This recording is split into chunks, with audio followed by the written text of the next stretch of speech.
Et c'est déjà le milieu de la semaine, on pense presque au week-end.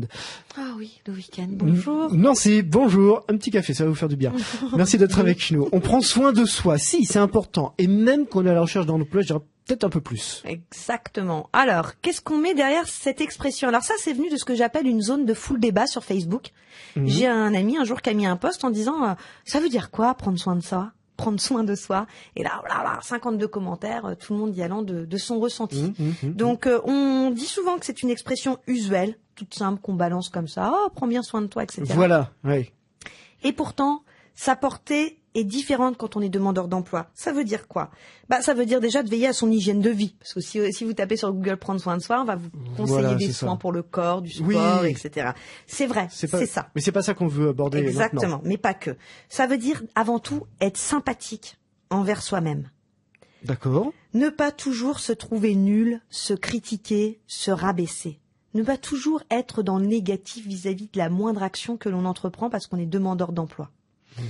Donc c'est important parce que ça veut dire aussi savoir se féliciter. Il y a toujours le pendant.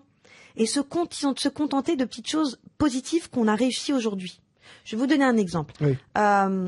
La journée, vous vous êtes levé, vous êtes dit tiens, je vais aller au salon des entrepreneurs, je vais aller au salon de ceci, je vais faire une lettre de motivation et puis crac boum, me demandez pas pourquoi, il y a une baisse de motivation, voilà, il y a quelque parce que ça va arriver de toute façon. Et souvent les gens à la fin de la journée c'est j'ai été nul, j'ai pas fait tout ce que j'ai prévu, tatati tatata. Non, vous avez forcément fait quelque chose, pas tout mais vous avez fait quelque chose. Sachez aussi vous contenter de ça. Malgré les circonstances, je suis fière de moi parce que j'ai réussi à faire partir ma lettre de motivation dans les temps, à aller glaner quelques cartes de visite. J'étais pas au top, mais c'est pas grave. Donc, c'est important de travailler ça parce que ça se ressent en entretien. De rester positif. Exactement. Oui. Et puis, ça veut dire aussi se protéger. Alors, quand je dis se protéger, c'est s'éloigner des personnes toxiques. Tous ces gens qui vont vous saouler au fur et à mesure. Alors, t'en es où? Mais tu sais, mon cousin Gilbert, lui, il a trouvé du travail, machin et tout. À un moment ou à un autre, ils vous apportent plus rien, ces gens-là. Voilà, c'est ça, tout à fait. Ils vous pourrissent le moral, ils vous pourrissent vos actions parce qu'ils viennent rajouter un flot de conseils, un flot d'idées qu'ils ont même pas éprouvé eux-mêmes.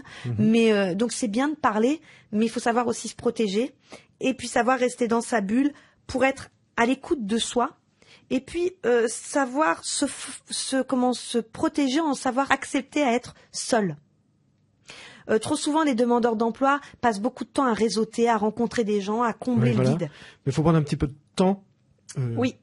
Pour soi. Exactement. Il faut s'accorder des moments aussi en toute légitimité, sans culpabiliser. Oui. Un bon café sur la terrasse, etc. Mais tout seul. D'accord. J'insiste sur le fait tout seul. Pour vraiment être à l'écoute de soi et savoir comment on se sent aujourd'hui dans sa démarche. Est-ce qu'on est à plat ou est-ce qu'on va super bien? Ce que je vous souhaite.